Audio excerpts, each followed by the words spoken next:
ഒരു 10-40 വർഷം എടുത്താൽ ജർമ്മനിയുടെ ചരിത്രത്തിലാദ്യമായിട്ടാണ് ഇത്രയും പേര് ഒരുമിച്ച് പുറത്താക്കുന്നത്. ചില ദിവസത്തെ കണക്കുകളൊക്കെ ജർമ്മൻ പത്രങ്ങൾ ട്രാൻസ്ലേറ്റ് ചെയ്ത് വായിച്ചു കഴിഞ്ഞാൽ ഓരോ ദിവസവും 1000, 1500, 500 പേരെ വെച്ചാണ് ഇസ്ലാമിക രാജ്യങ്ങളിൽ നിന്നുള്ളവരെ പുറത്താക്കുന്നത്. ഇസ്ലാമിക പേരുള്ളവരെ പോലും പല അമേരിക്കൻ സിറ്റിസനെ പുറത്താക്കിയവർ. കാരണം അവിടെ വന്ന് ജോലി ചെയ്ത് മറ്റുള്ള പരിപാടികൾക്ക് ഇതേപോലെ പ്രതിഷേധത്തിൽ പങ്കെടുത്തവരെ, പാലസ്തീൻ അനുകൂലമായിട്ട്. ഇപ്പോൾ അവിടെ നടക്കുന്ന പ്രതിഷേധം എന്ന് പറയുന്നത് ഫ്രാങ്ക്ഫർട്ടിലാണെങ്കിലും ബെർലിൻ, രണ്ട് സിറ്റികളിലാണ് ഏറ്റവും കൂടുതൽ പ്രതിഷേധം നടക്കുന്നത്. ഈ പാലസ്തീൻകാരെ അനുകൂലിക്കുന്നവരെ പുറത്താക്കുന്നു, അതിൽ പ്രതിഷേധിച്ചുള്ള പ്രതിഷേധമാണ് നടക്കുന്നത്.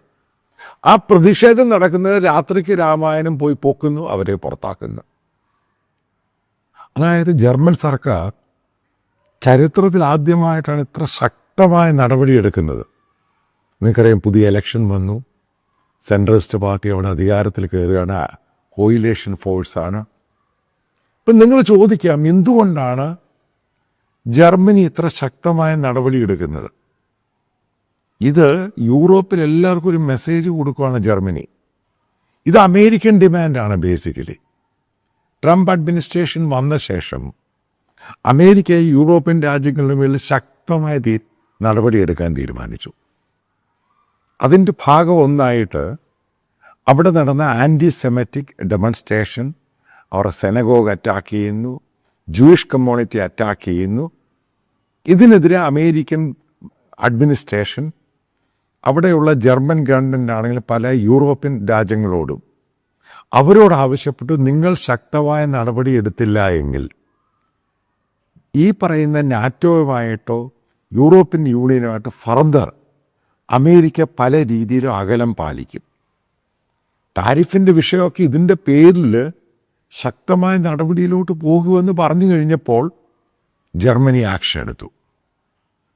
ഇതാണ് ഒരു ജർമ്മൻ പത്രത്തിൽ എഴുതിയിരിക്കുന്നത്. കാരണം ജർമ്മനിക്കല്ല വേറെ രക്ഷയൊന്നുമില്ല. എന്തുകൊണ്ടാണ് ജർമ്മൻ പൊളിറ്റിക്കൽ പാർട്ടീസ് അവർ ഭരിക്കുന്നവർ, അഡ്മിനിസ്ട്രേഷൻ ഇത്ര രീതിയിൽ ശക്തമായ നടപടിയെടുക്കുന്നത്? ഈ നടപടിയെടുത്ത് മുന്നോട്ട് പോയില്ല എങ്കിൽ അവിടെ വരാൻ പോകുന്ന വലതുപക്ഷ തീവ്ര പൊളിറ്റിക്കൽ പാർട്ടി, അവരാണ് പ്രധാന ഒപ്പോസിഷൻ പാർട്ടി, AfD, അവരൊക്കെ വന്നു കഴിഞ്ഞ് ഒരൊറ്റ മുസ്ലിംസിനെ അവിടെ വെച്ചേക്കത്തില്ല. അപ്പം മാക്സിമം ആരൊക്കെയാണ് ശല്യക്കാർ?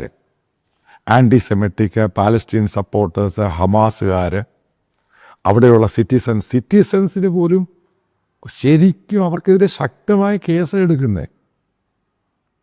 അപ്പം അവരെ എങ്ങനെ കളയുന്നുള്ള ധാരണയിലാണ് ജർമ്മൻ പൊളിറ്റീഷ്യൻസ്, അത് അവിടുത്തെ സിറ്റിസൺ ആയിട്ടുള്ള ഇസ്ലാമിക വിശ്വാസികൾ.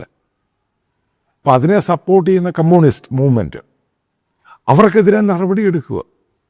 അപ്പം ആലോചിക്കുക, എന്താണ് ഇത്ര ശക്തമായിട്ട് നടപടിയെടുക്കുന്നത്? അതായത് അവിടെയുള്ള ജനങ്ങൾ മുഴുവനും ഇസ്ലാം മതവിശ്വാസികളും ഈ പറയുന്നവരെ എതിർക്കാൻ തുടങ്ങി. കാരണം അവിടെ ഉണ്ടാകുന്ന ഓരോ പ്രശ്നങ്ങൾ, സ്റ്റാബിങ്, കുട്ടികളെ കൊല്ലുന്നു, സ്ട്രീറ്റിൽ ആൾക്കാരെ കൊല്ലുന്നു, അങ്ങനെ പല പ്രശ്നങ്ങൾ. ആ രാജ്യത്തിൻ്റെ തന്നെ സെക്യൂരിറ്റിക്ക് പ്രശ്നമായി ഒന്ന്. രണ്ടാമത് അവിടെ സാധാരണക്കാരന് സ്ട്രീറ്റിൽ പോകാനും മാർക്കറ്റിൽ പോകാനും ഭയമുണ്ടായി. പോയി കഴിഞ്ഞാൽ എങ്ങനെയാണ് തിരിച്ചു വരുന്നത്? പഴയ ഇന്ത്യയുടെ സാഹചര്യമായി. അപ്പം ആ സമയത്താണ് അമേരിക്ക ശക്തമായിട്ട് കയറി ഇടപെടുന്നത്. കാരണം ട്രംപ് വന്ന ശേഷം ഒന്നില്ലെങ്കിൽ നിങ്ങൾ നടപടിയെടുക്കണം, ഇവരെ പുറത്താക്കണം, അല്ലെങ്കിൽ നിങ്ങൾക്കെതിരെ ഞങ്ങൾ നടപടിയെടുക്കും. ഇതാണ് ട്രംപ് അഡ്മിനിസ്ട്രേഷൻ ഇൻഡയറക്റ്റ്ലി ഈ രാജ്യങ്ങൾക്കെല്ലാം കൊടുത്തിരിക്കുന്ന വാണി. ഇതും ജർമ്മൻ പത്രത്തിൽ വന്നു. ഇപ്പം ഞാനീ പറയുന്നതിനൊക്കെ ലിങ്കുണ്ട്, കാരണം ജർമ്മൻ ഭാഷയിലാണ് വന്നിരിക്കുന്നത്. അപ്പം അതിൻ്റെ പേരിലാണ് ജർമ്മൻ ഗവൺമെൻറ് ഈ ആൻറ്റി സെമിറ്റിക് ഫണ്ട് നേരത്തെ റാലിയിൽ പങ്കെടുത്തവർ, പാലസ്തീന് അനുകൂലമായിട്ട് റാലിയിൽ പങ്കെടുത്ത് അവരെ ഓരോരുത്തരെ അല്ല, നേതാക്കൾ ഉൾപ്പെടെയൊക്കെ ബാക്ക് ചെയ്യുക. ഇതിൻ്റെ അർത്ഥത്തിൽ യൂറോപ്യൻ രാജ്യങ്ങളിലെ പൗരത്വമുള്ളവരുണ്ട്, പല ആൾക്കാർ അവിടെ വന്ന് ജോലി ചെയ്യുന്നവരുണ്ട്. കാരണം യൂറോപ്പിൽ ഏറ്റവും കൂടുതൽ പൊട്ടൻഷ്യലായിട്ടുള്ള വലിയ എക്കോണമി എന്ന് പറയുന്നത് ജർമ്മനി. അപ്പോൾ യൂറോപ്യൻ സിറ്റിസണായിട്ടുള്ള ആൾക്കാർക്ക് ഈ പറയുന്ന ഷെങ്കൻ രാജ്യങ്ങൾ, യൂറോപ്യൻ യൂണിയൻ രാജ്യങ്ങളിൽ ജോലി ചെയ്യുക. അപ്പം അങ്ങനെ ജോലി ചെയ്യാൻ വന്നവരെ സിറ്റിസണായിട്ടുള്ള, അതായത് യൂറോപ്പിൽ സിറ്റിസണായിട്ടുള്ള പല രാജ്യങ്ങളുള്ളവരെ പുറത്താക്കുന്നതായി. അതായത് അവിടെ പ്രകടനം മാത്രമൊന്നുമല്ല, അവിടെ ഒരു അതുമായിട്ട് ബന്ധപ്പെട്ട ഒരാൾ പ്രസംഗിക്കാൻ വരുന്നു, പ്രതിഷേധം, ഫ്രീഡം ഓഫ് സ്പീച്ച് എന്നൊരു സാധനം ഇല്ലാതാക്കി മാറ്റി. നിങ്ങൾ അതിനെപ്പറ്റി സംസാരിക്കേണ്ട. ഇതാണ് ജർമ്മൻ ജനതയ്ക്ക് ഈ പറയുന്ന പാലസ്റ്റീൻ അനുകൂലികൾക്കും ഹമാസ് അനുകൂലികൾക്കും മറ്റുള്ള രാജ്യത്തു നിന്നും അവിടുത്തെ സിറ്റിസണിനും കൊടുത്തിരിക്കുന്ന വാണിംഗ്. യൂണിവേഴ്സിറ്റിയിൽ നിന്ന് ശരിക്കും അങ്ങ് പുറത്താക്കി. ഇന്ത്യ ഗവൺമെൻറ് തന്നെ അവിടെ പഠിക്കാൻ പോകുന്ന പല കുട്ടികൾക്കും അപ്പോൾ അവർക്ക് പല നോട്ടീസ് കൊടുത്തിട്ടുണ്ട്, നിങ്ങൾ ഇതേപോലെ ഏർപ്പെട്ട് കഴിഞ്ഞാൽ നിങ്ങളെ പുറത്താക്കും. അതേപോലെ ഈ പല രാജ്യത്തിൻ്റെ എംബസികളിൽ, ഇന്ത്യ ആണെങ്കിലും പല രാജ്യത്തിൻ്റെ എംബസികളിൽ ജർമ്മൻ ഗവൺമെൻറ് അവർക്കൊരു വാണിംഗ് കൊടുത്തിട്ടുണ്ട്, ഈ എംബസികൾ ത്രൂ ആ കുട്ടികൾക്ക് കൊടുക്കാൻ, അവിടെ ജോലി ചെയ്യുന്നവർക്ക് കൊടുക്കാൻ. കാരണം ആ രാജ്യത്തിൻ്റെ പോളിസീസ് ഉണ്ട്, അതിനെതിരായിട്ട് നിങ്ങളവിടെ പ്രതിഷേധത്തിൽ ഇങ്ങനെയുള്ള ആളുകളെ സോഷ്യൽ മീഡിയയിലോ വാട്സപ്പിലോ ഏതെങ്കിലും രീതിയിൽ പിന്തുണയ്ക്കുകയാണെങ്കിൽ നിങ്ങളെ ഞങ്ങൾ പുറത്താക്കും. ആലോചിച്ച് നോക്കി, എത്രയോ 40-40 അമേരിക്കൻ സിറ്റിസനെ പുറത്താക്കി. കാരണം ഓട്ടോമൊബൈൽസിൻ്റെ ഏറ്റവും വലിയ മാനുഫാക്ചറിങ് യൂറോപ്പിൻ്റെ ഹബ്ബാണ് ഈ പറയുന്ന ജർമ്മനി. വളരെയധികം അമേരിക്കൻസും അമേരിക്കൻ സിറ്റിസനും യൂറോപ്പ് സിറ്റിസനൊക്കെ അവിടെ വർക്ക് ചെയ്യുന്നുണ്ട്. ഇവരൊക്കെ പുറത്താക്കുമോ? അതാണ് ഞാനീ പറഞ്ഞത്, ലോകം ഭയങ്കരമായിട്ട് മാറി. ചില വീഡിയോ ഒക്കെ നിങ്ങൾ കണ്ടാൽ ചെട്ടിപ്പോവും. ജർമ്മൻ പോലീസ് അതിക്രൂരമായിട്ടാണ് ഇവരെ നേരിടുന്നത്. അതായത് പ്രതിഷേധക്കാർ കൊടിയായിട്ട് വരാൻ അവരെയൊക്കെ അട്ടിച്ചങ്ങ് നോക്കുക, എടുത്തിട്ടങ്ങ് വീക്കുക, ഒരു ദാക്ഷിണ്യവും കാണിക്കുന്നില്ല. അങ്ങനൊന്നും ജർമ്മൻ പോലീസ് പ്രതിഷേധക്കാരെ നേരിട്ട ഒരു വീഡിയോയും വാർത്തയൊന്നും ഞാൻ കേട്ടിട്ടില്ല. അപ്പോൾ ആ രീതിയിലോട്ട് ജർമ്മനി പോകണമെന്നുണ്ടെങ്കിൽ, കാരണം ജർമ്മനിക്കും മനസ്സിലായി ഇവരെ കൊണ്ട് മുന്നോട്ട് പോകാൻ പറ്റത്തില്ല.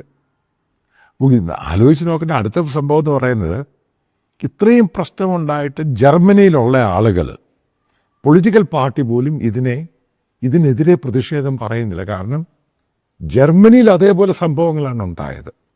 അവിടെ യൂണിവേഴ്സിറ്റിയിലാണെങ്കിലും സ്ട്രീറ്റിലാണെങ്കിലും ഈ വന്ന അസൈലം സീക്കേഴ്സ് ആണെങ്കിലും ഇസ്ലാമിക രാജ്യങ്ങളിൽ വന്നവർ, ഈ പാലസ്റ്റീൻ്റെ ആണെങ്കിലും ഗാസയുടെ ആണെങ്കിലും ഹമാസിൻ്റെ ആണെങ്കിലും ഇസ്ലാമിക് റൈറ്റ് ആണെന്നും പറഞ്ഞുകൊണ്ട് ഉണ്ടാക്കിയ പ്രശ്നം മുഖാന്തരം അവിടുത്തെ പൊളിറ്റിക്കൽ പാർട്ടി പോലും അതിനെതിരെ മിണ്ടുന്നില്ല.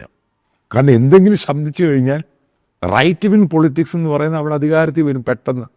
കാരണം ഇത് പല പാർട്ടികൾ സപ്പോർട്ട് ചെയ്ത ഒരു പൊളിറ്റിക്കൽ ഔട്ട്ഫിറ്റാണ് ഇപ്പോൾ അധികാരത്തിൽ വരാൻ പോകുന്നത്, ചാർജ് എടുക്കാൻ പോകുന്നത്. അപ്പോൾ അതോടുകൂടിയാണ് അവർക്ക് മനസ്സിലായത് ഇത് മുന്നോട്ട് പോകുന്നില്ല എങ്കിൽ പ്രോപ്പറായിട്ട് അതിശക്തമായ രീതിയിലുള്ള പൊളിറ്റിക്കൽ മൂവ്മെൻറ്റ് ഉണ്ടാകുകയും പിന്നീട് ഹാർഡ് കോർ റൈറ്റ് വിങ് അധികാരത്തിൽ വരികയും ചെയ്യുവാണെങ്കിൽ അതിന് മുമ്പ് തന്നെ ആയിട്ട് ജനങ്ങളെ കൺവിൻസ് ചെയ്യാൻ വേണ്ടി ഇവരെ പുറത്താക്കുക. ഇതാണ് സംഭവം. ഇനി അടുത്ത അറിയാൻ സാധിക്കുന്നത്, പല ആൾക്കാരും നേരത്തെയൊക്കെ വിസ കിട്ടിയവർ ഇപ്പം ജർമ്മനി ലാൻഡ് ചെയ്ത് കഴിഞ്ഞിട്ട് അവിടെ ഇമിഗ്രേഷൻ ശക്തമായ ക്വസ്റ്റ്യനിങ് ആണ് ഇപ്പോഴും. അവിടെ എല്ലാ സോഷ്യൽ മീഡിയ അതും ഇതും ഒക്കെ നോക്കി ചില ആൾക്കാർ അപ്പോഴേ തന്നെ എയർപോർട്ടിൽ നിന്ന് പറഞ്ഞു വിടുക. അതായത് ഞാൻ വീണ്ടും പറയുന്നൊരു സംഭവമുണ്ട്. ഒത്തിരി പേര് മലയാളികൾ ജർമ്മനി പഠിക്കാൻ പോയവരുണ്ട്, ജോലി ചെയ്യുന്നവരുണ്ട്, അവിടുത്തെ സിറ്റിസൺ ഉണ്ട്, ഒത്തിരി പേരുണ്ട്. നിങ്ങളോടും കൂടെ പറയുന്നൊരു വാണിംഗാണ്, ഈ ജർമ്മൻ പത്രങ്ങളെല്ലാം വായിച്ചിട്ട് ജർമ്മനി ഭയങ്കര നടപടിയെടുക്കുകയാണ്. അതിൽ ഉൾപ്പെടാതിരിക്കാൻ വേണ്ടി നിങ്ങൾ ശ്രമിക്കുക. നിങ്ങൾ നിങ്ങളുടെ കാര്യം നോക്കുക, തിരിച്ചു വരിക. അല്ലാതെ ഇതുമായി ബന്ധപ്പെട്ട സോഷ്യൽ മീഡിയയിൽ പോസ്റ്റോ സംഭവങ്ങളോ ഒന്നും ഇടരുത്. കാരണം ഇതുവരെ അവർ മോണിറ്റർ ചെയ്യുന്നുണ്ട്, സ്കാൻ ചെയ്യുന്നുണ്ട്.